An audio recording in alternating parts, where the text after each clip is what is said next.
Pertama-tama, perlu dimengerti bahwa masalah sengketa batas wilayah antara Indonesia dan Malaysia telah berlangsung lama. Namun demikian, kedua negara seringkali menyelesaikan persoalan ini dengan cara damai.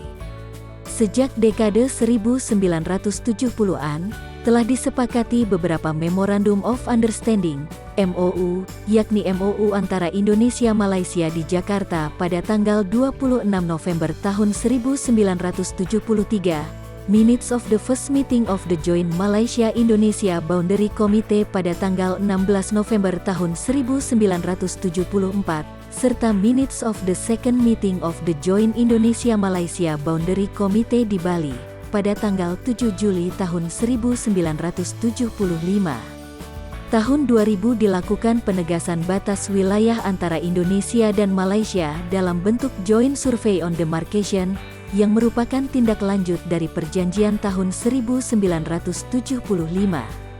Namun demikian, perjanjian damai antara Indonesia dan Malaysia dalam kasus sengketa batas wilayah ini sebenarnya memiliki akar sejarah yang melibatkan negara lain sejak masa kolonialisme. Situasi itu mempengaruhi terhadap bagaimana penyelesaian sengketa batas wilayah antara Indonesia dan Malaysia. Dalam hukum internasional, dikenal istilah uti possidetis juris, yang populer sejak MOU 1973.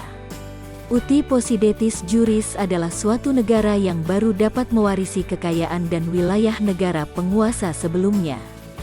Dari pengertian ini, dapat dipahami bahwa Indonesia mewarisi wilayah Belanda, sedangkan Malaysia mewarisi wilayah Inggris. Hal ini lumrah dan menjadi kebiasaan yang diakui secara internasional, dan diterapkan di banyak negara bekas jajahan. Pada masa sebelum Indonesia dan Malaysia merdeka, terdapat pula produk hukum internasional, yang dikenal dengan Traktat London.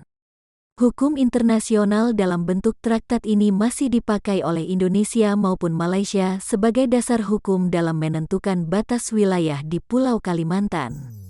Ada pula asas hukum internasional Pakta Tertiis Nek Nosen Nek Prosun, yang menyatakan bahwa suatu perjanjian tidak memberikan hak atau membebani kewajiban kepada pihak yang tidak terikat kepada perjanjian tersebut. Artinya, Indonesia dan Malaysia tidak dianggap berhak memiliki serta tidak dapat dimintai pertanggungjawaban atas Traktat London.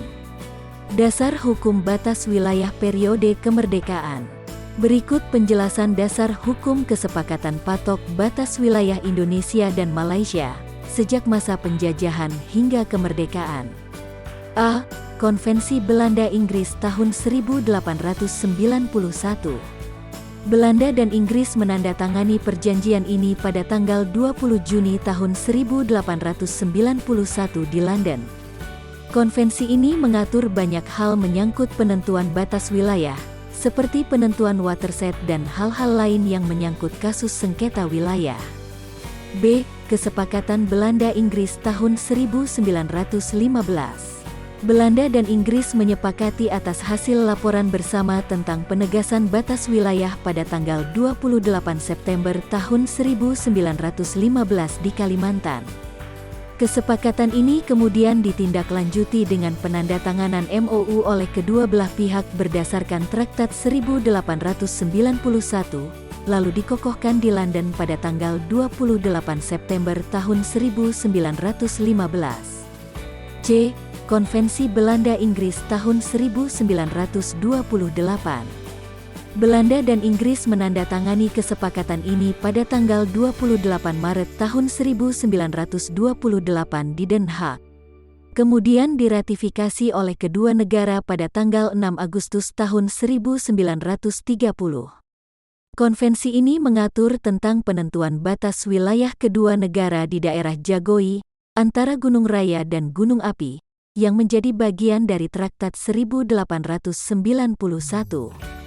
D. MOU Indonesia dan Belanda tahun 1973.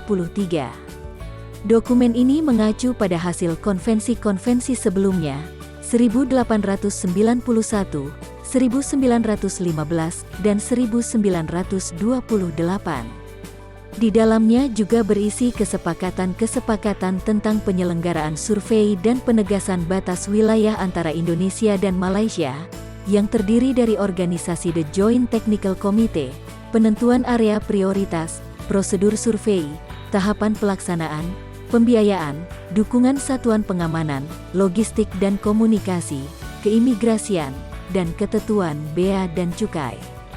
Karena alasan yang kompleks itulah, Pasal 25A UUD NRI tahun 1945 mengarahkan agar dibuat regulasi berupa undang-undang dalam menentukan batas wilayah.